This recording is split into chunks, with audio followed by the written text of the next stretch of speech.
Bismillahirrahmanirrahim. Alhamdulillahirrabbilalamin. Wassalatu wassalamu ala asyrofil anbiya'i wal mursalin Sayyidina wa habibi ilahil alamin Muhammad Rasulullah sallallahu alaihi wasallam wa ahli baitit thayyibin at-tahirin.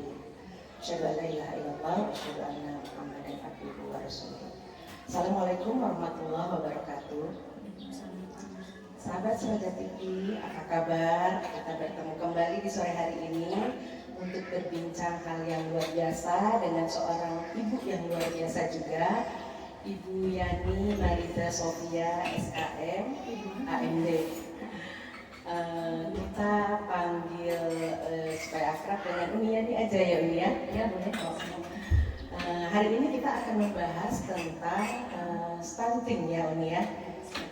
Mengingatkan kembali kepada sahabat Seroja TV, di tayangan yang lalu kita pernah membahas tentang pernikahan dini. Nah, salah satu akibat dari pernikahan dini itu adalah timbulnya stunting pada anak-anak. Nah, hari ini kita akan berbincang dengan ahli gizi ini. Uniani ini seorang ahli gizi dan juga pegiat gizi komunitas ya, kalau tidak salah. Nah, ini boleh nggak kita cerita dulu nih buat sahabat Surga TV dimanapun berada, latar belakang Umi, kegiatan Umi itu apa aja selama ini? Terima kasih. Assalamualaikum warahmatullahi wabarakatuh. Perkenalkan, saya Yani Manisha Surya. Saya anak Jakarta istilahnya, cuma keturunan pada. Jadi biasa dipanggil Umi, betul kan? Nah, saya sebelum ini pernah dinas di Rumah Sakit Cipto, RCTI Bencana. Bisa di Sarjana Kesehatan Masyarakat. Kemudian saya sekitar 12 sampai 14 tahun saya dinas. Kemudian saya resign. Ya. Kemudian saya resign. Kemudian saya bergelut di masyarakat, juga masih tentang gizi. Saya bergelut di pegiat gizi komunitas. Kemudian saya kebetulan di PKK juga aktif, jadi ibu RT mewakili RT dan sebagai kader penyuluh. Jadi kalau kader penyuluh, jadi saya sekaligus kader juga, jadi sekaligus juga yang memberikan penyuluhan di pencegahan dulu di ibu-ibu lingkungan RT sama posyandu, puskesmas. Kalau tidak salah, Umi juga ada latar belakang pernah bekerja di rumah sakit ya? Iya, betul. Di mana itu? Di RSCM, Rumah Sakit Cipto, Salemba. Oh, bagian gizi tentunya. Kebetulan saya tidak di bagian gizinya waktu itu. Cuma waktu pertama saya jelasin ya. Jadi 7 tahun pertama itu saya di bagian staf penelitian di geriatri, Departemen Penyakit Dalam divisi geriatri. Di sana ada kebetulan kita bergabung sebagai staf penelitian gizinya di situ pakai. Terus 5 tahun ke depannya saya bergabung di RSCM Bencana. Kalau kemarin di RSCM Pusat, kemudian saya naik kelas istilahnya, naik karir di rumah sakit RSCM Bencana yang kelas elitnya.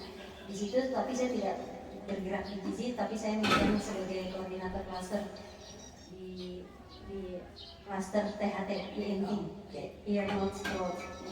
Itu 5 tahun. Kemudian saya resign. Ya karena alasan klasik mengurus ibu rumah tangga, mengurus anak, lebih memilih anak. Ya, namun tentunya dengan keputusan mengurus rumah tangga pun tetap kiprah Umi nih di rumah ya, sebagai ibu RT, sebagai kader, sebagai pegiat gizi di komunitas juga ya.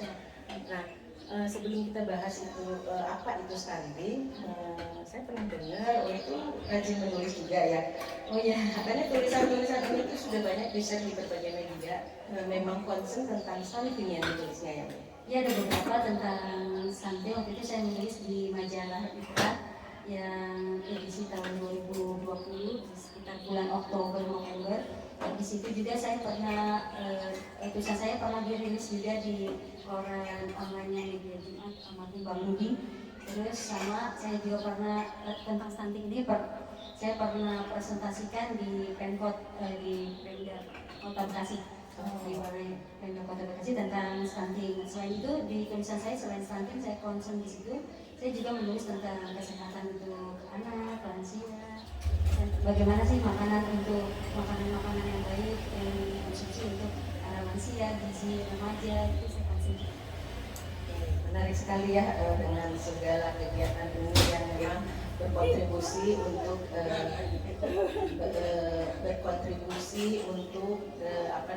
menggiatkan, menginfokan ke mana-mana tentang bahayanya stunting. Sahabat Surga TV tetap stay tune ya di tayangan ini karena ini informasi yang sangat penting untuk kita ketahui, terutama untuk kaum calon ibu juga, remaja-remaja putri juga ya. Nah, ini sebelum kita lebih lanjut, mungkin untuk tahap awal nih biar sahabat-sahabat Surga TV juga paham sebenarnya apa sih yang dimaksud dengan stunting itu. Mungkin baru sekarang ini ya orang udah mengenal stunting itu apa sih. Stunting karena kasusnya cukup tinggi di Indonesia sendiri ya. Jadi stunting itu apa sih itu stunting? Stunting itu adalah suatu kondisi gagal tumbuh pada anak-anak karena kekurangan gizi dalam jangka waktu yang cukup lama, dan itu berpengaruh sehingga menyebabkan mereka bertumbuhnya tuh kecil dan pendek atau lebih istilahnya cebol. Oh gitu. Nah terus kasus ini biasanya tinggi badannya mereka itu di bawah rata-rata anak-anak yang usia normal. Jadi kalau misalnya idealnya kan yang anak-anak yang normal misalnya ya pada usia kelas 1 SD atau kelas 2 SD itu misalnya 120 cm misalnya. Nah itu mereka cuma 100 atau 90, itu sangat pendek dan sangat kentara, sangat terlihat jelas gitu. Jadi antara ini kecil banget ya, sementara yang normalnya itu segini, dia bisa jauh di bawah 10 cm gitu di bawah. Nah ini dan biasanya juga ditenggarai oleh ibu-ibu hamil yang pada saat kehamilannya itu kurang nutrisi dalam jangka waktu yang cukup lama. Nah kebanyakan pada tadi menyinggung tentang yang pernikahan dini, Iya. Nah itu pada kasus pada remaja yang maksudnya remajanya sudah udah boleh menikah itu di usia kita yang bagus itu. Ini sekalian saya kasih edukasi ya. Yang paling bagus itu ketika perempuan diperbolehkan untuk menikah secara ini ruang pinggulnya, alat reproduksinya, kesiapan reproduksinya itu usia 20 tahun. Itu jadi udah siap.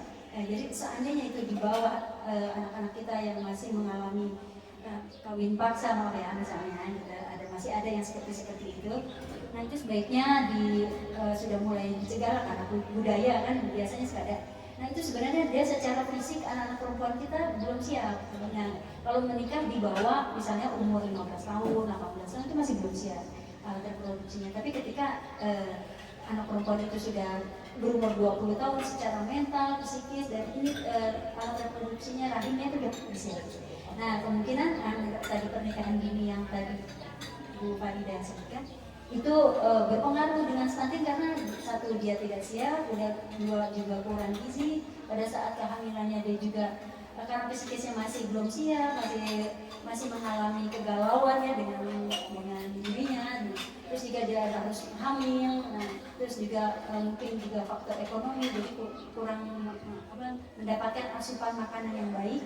Nah akhirnya anak yang janin yang dikandungnya itu kekurangan nutrisi. Nah dari situlah menyebabkan karena jangka waktunya panjang ketika dilahirkan jadi kurang. Nah kemungkinan pada saat ibu hamil itu bisa kita ketahui juga, bukan tidak. Misalnya dari lingkar lengan yang bagus itu minimal itu 25 lingkar lengan ibu hamil. Ibunya. Jadi kalau lebih kecil dari angka 25 itu kayak kita bilang kasus yang gizi kurang. Jadi artinya ini ya pemahaman baru ini, ternyata kasus stunting itu bukan ketika anak sudah lahir ya, paralel itu sebab akibat dari kejadian-kejadian sebelumnya ya, dari anak ini dari hamil ketika usia belum waktunya, mungkin secara reproduksi belum siap. Itu mengakibatkan stunting juga akhirnya. Kalau ketika anak sudah lahir, biasanya yang sudah itu ketahuan tuh umur berapa? Kalau anak ini dibakaran stunting nih kayaknya, usia berapa ketahuannya biasanya? Itu begitu lahir KPH 1000 hari pertama kelahiran. Dan kali pertama kelahiran kita sudah segera diberikan pertolongan ya, misalnya dengan mendapatkan ASI inklusif dari ibunya itu langsung gitu. Maksudnya dapat memperbaiki gitu. Makanya jangan sampai kan masih ada budaya yang ASI yang pertama keluar itu kan warnanya kuning, itu kolostrum. Itulah ASI pertama yang sangat dibutuhkan untuk anak-anak. Kebanyakan ada budaya jangan dikasih dulu, dibuang dulu air ASI. Iya, betul. Itu salah banget. Karena itu yang pertama keluar itulah yang antibodinya itu ada antibodi, ada kesehatan, itu luar biasa untuk menangkal dari segala macam penyakit. Itu harus diberikan kepada bayi-bayi kita.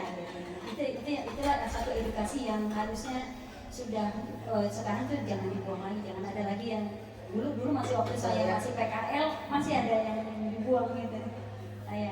Mungkin di daerah-daerah yang belum tersentuh dengan informasi itu ya betul, itu kolostrum itu kebanyakan malah dibuang ya. Dibuang, jadi keluarnya kolostrum itu 0 sampai 7 hari kelahiran pasca kelahiran. Nah ini satu lagi yang sahabat Surga TV juga mungkin penasaran ingin tahu ya, ada nggak sih kasus kelahiran yang anak itu normal, sehat dalam artian normal artinya sehat, tapi di perjalanan usia pertumbuhannya dia jadi mengalami stunting juga, itu ada nggak kasus begitu? Iya banyak. Ya, di Indonesia ini kasus stunting cukup tinggi ya, terutama di wilayah kebetulan saya di domisili sekarang di Kota Bekasi. termasuk tinggi juga, bahkan pada angkanya kalau kita mau melihat data pada tahun ini di Kemenkes pada tahun 2020 tercatat anak 1 dari 4 balita mengalami stunting pada tahun 2019. Prevalensi ya prevalensi balita di bawah 5 tahun ya, di Indonesia itu catatan Kemenkes sumbernya tahun 2020. Itu jadi artinya pemerintah harus punya concern yang besar terhadap kasus stunting ini, karena stunting ini adalah anak-anak kita, generasi bangsa kita ke depannya. Kalau seandainya generasi anak-anak kita ini tidak diperhatikan pada masa sekarang, karena akan berakibat fatal pada masa kedepannya, mereka tidak bisa bersaing dengan negara-negara lain. Sementara generasi kita yang sekarang ini adalah generasi anak-anak Indonesia yang sangat kita harapkan kan untuk Indonesia kemajuan ya, betul mereka yang akan berkiprah nanti ya. Betul. Nah, sementara pada anak-anak stunting ini ditanggarai lagi dari beberapa penelitian yang saya dapat, itu anak-anak stunting yang menderita stunting, yang makannya juga kurang, nutrisinya kurang, dia akan menurun kognitifnya, cara berpikirnya, nangkep cara nangkepnya gitu, nanti di sekolah itu kurang. Jadi secara kognitif dia juga rendah. Nah, jadi artinya harus betul-betul kita segera kalau di puskesmas itu segera diberikan intervensi ya, pemberian makanan tambahan seperti itu, vitamin. Berarti ya ternyata stunting bukan hanya karena faktor yang tadi, setelah lahir sehat pun bisa terjadi juga kemungkinan stuntingnya. Kira-kira kalau yang kejadiannya seperti itu, yang tadi balita ya 1 dari 4 balita mengalami stunting, itu penyebabnya apa sih kira-kira kalau pada anak yang sudah balita ya, anak sudah makan mungkin sudah apa, kejadiannya kebanyakan karena apa itu penyebabnya? Ya, ini saya ceritakan dulu ya. Jadi penyebabnya itu bisa berawal dari gizi buruk yang kronis. Itu jadi masalahnya panjang itu. Jadi jangka kronis itu jangka waktu yang cukup lama, yang dari sejak kehamilan ibunya udah kurang mendapatkan nutrisi, nggak minum susu gitu. Nah, terus juga yang pertama jadi dari gizi buruk yang kronis, faktor keturunan juga bisa, genetik, kemudian juga sanitasinya buruk, dan yang itu masalah kebersihan ya, sanitasi lingkungannya kotor, mungkin juga penduduk padat, ya kan tuh rawan tuh yang kalau penduduk padat itu jadi banyak mungkin ada pembuangan sampah yang itu jadi banyak lalat. Nah, kita harus membawa ini kotoran. Nah, jadi kalau yang seperti itu kita harus betul-betul bersih, menjaga. Kalau punya anak-anak kita harus cuci tangan, jangan lupa ya, karena kita dari kemarin dari yang corona ya, kita dapat untuk selalu mencuci tangan sebelum makan, itu bagus, itu penting banget, itu bagus. Kemudian juga dari infeksi penyakit dan pola asuh anak yang buruk. Jadi kalau misalnya ini salah satu contohnya, misalnya gini, cara memberi makan anak, kalau kita bisa boleh bandingkan misalnya ya, di luar negeri itu kan kalau anak harus duduk, makan harus duduk. Kalau anak-anak Indonesia itu sambil lari-lari, sambil jalan-jalan. Jadi saya lihat di suasana di sore hari atau suasana di pagi hari, anaknya kita kejar-kejar, makan saking banyak. Tapi itu salah satu yang kurang tepat ya. Jadi yang paling bagus itu kita didik anak kita, latih anak kita duduk, bahwa makan itu adalah suatu asupan yang harus dia makan, dia harus dia asup, harus dia terima. Dan kalau untuk anak-anak yang umurnya masih kecil, balita ini ya 0 sampai 5 tahun, kita ibunya yang harus bergerak, ibunya yang harus udah makan ini, nggak usah kasih pilihan, nak mau makan apa, nggak bisa, dia tidak bisa memilih. Dan karena dia juga tidak tahu, ketika anak udah di atas 5 tahun, 7 tahun, 8 tahun baru bisa kita kasih pilihan. Nah, untuk anak yang di bawah 0 sampai 5 tahun ini kita yang memilihkan, yang paling bagus itu adalah kita para ibu ini memperkenalkan segala macam makanan. Indonesia kan kaya dengan ragam makanan, apalagi sotonya.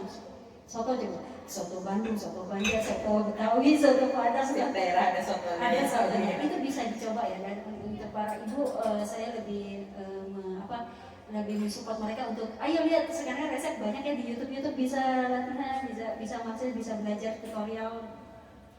Ada banyak tutorial yang gampang deh, bahkan di shopnya juga ada di TikTok gitu. Nah, itu bisa dicontoh. Nah, karena dengan ibu membuat masakan sendiri, makanan sendiri itu satu makanan lebih sehat, makanan lebih bagus, higienis, dan lebih terjaga gitu, dan lebih aman. Ini kalau melihat budaya ya kita, anak-anak itu kan sering jajan ya, apalagi yang sekolah gitu, kayaknya lumrah sekali orang tua memberi uang jajan gitu ya. Atau kalaupun belum sekolah mungkin dibeliin jajanan gitu sama orang tuanya ya. Malah dikasih uang saku ya. Iya betul. Itu pengaruh nggak ke kejadian stunting ini kira-kira? Oh iya betul, pengaruh. Nah saya waktu itu ikut satu penelitian, ini yang saya mendengarkan dari profesor, itu ada penelitian yang menyebutkan jadi ada 6 jenis makanan anak yang memicu stunting. Nah apa aja nih? Boleh dicatat gitu ya. Yang pertama itu mie instan. Nah, kan mie instan. Saya jangan sebut mereknya ya. Kalau yang mie yang dimasak cepat saji. Karena itu yang paling enak. Bahkan anak saya juga. Oh boleh ya boleh. Ya udah satu kali nih ya. Jadi baiklah satu kali. Nah itu tapi dia senang banget, apresiat banget. Waduh boleh ya gitu. Nah oke, itu satu mie instan. Kemudian yang kedua minuman manis instan. Jadi minuman manis instan yang di cup itu kan banyak tuh. Nah itu kan murah-murah lagi mau ya. Misalnya saya sebut harganya 1.500 atau 2.000, itu bisa dengan satu anak langsung kebeli dan rasa hausnya hilang. Tapi kandungan manis itu tidak baik untuk tubuh anak. Membuat candu lagi ya. Membuat candu.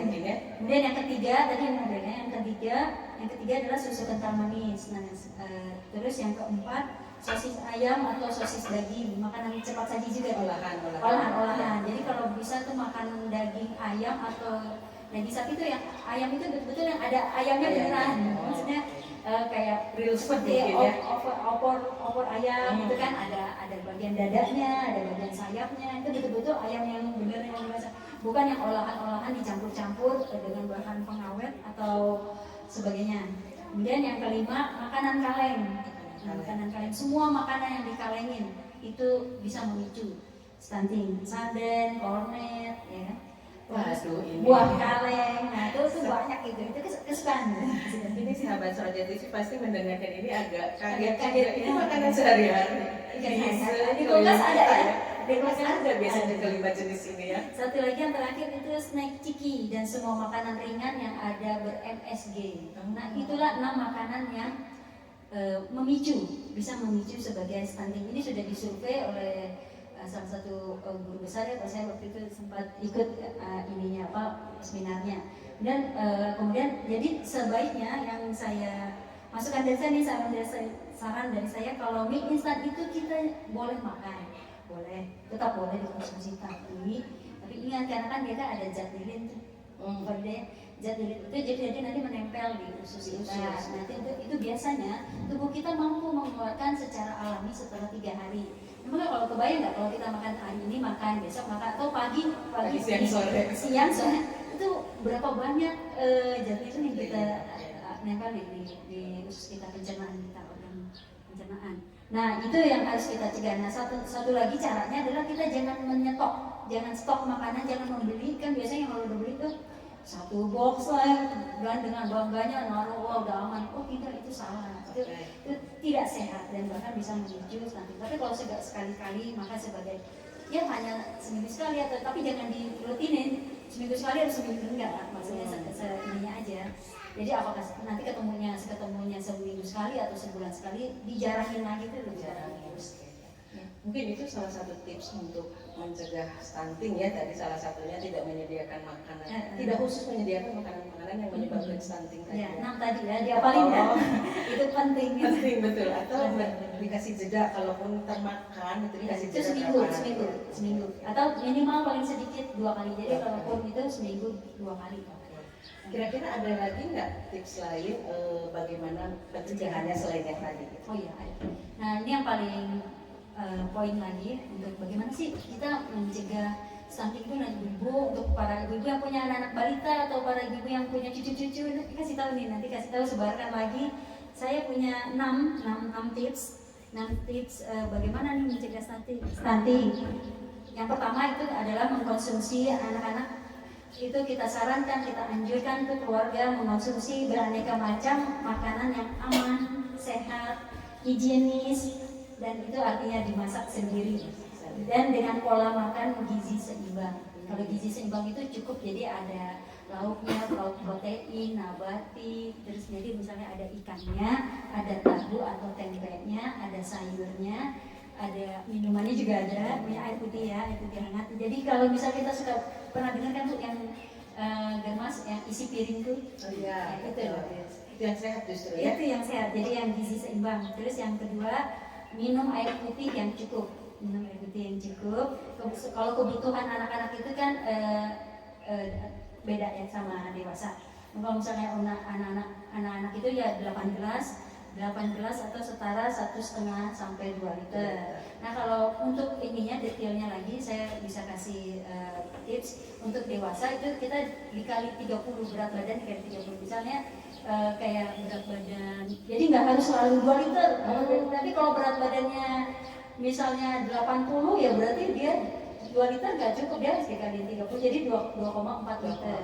Ya, jadi berat badan dikali 30 untuk yang dewasa. Nah, yang untuk anak-anak kebutuhan cairan, kebutuhan air itu termasuk tuh kuah sayur tuh masuk tuh susu, teh, ya kan? 8 gelas kebutuhan cairan itu ya. Kebutuhan cairan. Kemudian yang ketiga, jangan lupa minum susu berkalsium, yang berkalsium tinggi. Rata-rata susu anak-anak tuh sudah berformula ya, kadar kalsiumnya tinggi. Kemudian juga buah-buahan yang berkalsium tinggi.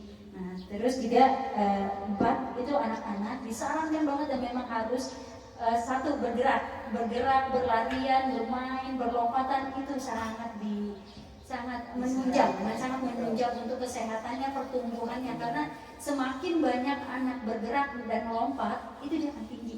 Jadi untuk anak-anak yang kecil kemarin saya cerita sedikit ya, ada kasus anak yang gizi kurang dan hampir stunting di wilayah saya. Itu saya sampai beliin ini buat main basket yang kecil itu yang 20.000 di Shopee ya maupun di saya beliin. Terus saya suruh dia lompat. Ya, jadi dia bisa memasukkan bola karena ketika dia berdiri tingginya itu tunjang jadi kalau gerakan-gerakan yang melompat itu dia akan kaki kita nih tidak akan menyusut. Jadi kalau misalnya satu lagi saya oleh dari geriatri ya, karena saya pernah bekerja di divisi geriatri. Jadi pada saat orang tua kan tidak bisa lagi berdiri tegak, kemudian kita ukur tinggi badannya tidak bisa karena menyusut, tidak menyusut. Nah tapi apa yang kita pakai untuk tinggi badan, kita pakai tinggi lutut. Jadi lutut itu jenjang kaki lutut ini tidak bisa, maksudnya tidak menyusut. Nah, artinya tapi bisa dipanjangin ketika dia masih anak-anak bertumbuh dengan lompat itu tadi atau berenang. Dengan banyak perlompatan, berlari, bermain itu sangat bagus untuk pencegahan stunting. Dan lanjut yang kelima, anak-anak jangan lupa istirahat yang cukup, tidur yang cukup, dan tidur nyenyak. Biasanya anak-anak itu di 9 jam ya, 9 sampai 11 jam kalau yang balita 11 jam. Dan tidurnya kalau bisa nyenyak dan berkualitas. Kemudian juga yang keenam, makanlah makanan snack yang sehat atau yang tradisional yang dibuat sendiri oleh ibunya, apalagi misalnya donat, lontong, itu perkenalkan aja makanan atau risol juga, apalagi kalau bisa dibuat sendiri. Atau misalnya kalau kita nggak sempat ibunya, itu kita mengenal tetangga kita yang bisa buat yang kita jamin bersih gitu. Nah seperti itu. Jadi kita perkenalkan juga makanan-makanan yang kue pisang, itu banyak tuh di Indonesia kan kaya banget kan makanan, mau kita sebutkan satu persatu kayaknya nggak habis nih. Belum lagi kue-kue yang tradisional mungkin yang iya betul, itu lebih sehat ya kan, berasal dari Indonesia kan, dari tanah kita sendiri, dari alam, dan itu sangat bagus. Dan orang luar negeri tuh nggak punya kayak getuk lindri itu nggak punya singkong kan, kita punya dan sehat, direbus, dikukus, diolah seperti getuk itu enak banget pakai kudapan itunya, kelapa parutnya ya kan yang dikukus dan nikmat itu. Kue pisang bagus. Wah, menarik sekali ini ya. Menarik sekali informasinya di sahabat Surya TV ya. Ternyata pencegahannya pun selain makanan yang harus lengkap, karbohidrat, protein, mineral dan lain-lain, vitamin dan lain-lain, juga ternyata untuk anak-anak disarankan untuk tetap bergerak, tetap main. Nah ini mencegah mereka terlalu fokus ke gadget. Iya benar. Jadi mereka mainnya di game ya. Iya betul. Jadi mainnya yang real sekarang ya, kembali lagi main ke alam, loncat-loncat gitu ya, lari-lari. Kemudian cukup tidur, dan kalaupun mau memberikan jajanan atau kudapan atau snack masih boleh, tapi pilihlah untuk bahan-bahan yang masih tradisional dan kalau bisa dimasak sendiri oleh ibunya. Betul, cakep. Satu lagi Bu Farida, ini di luar ini saya pernah membina lagi beberapa seminar.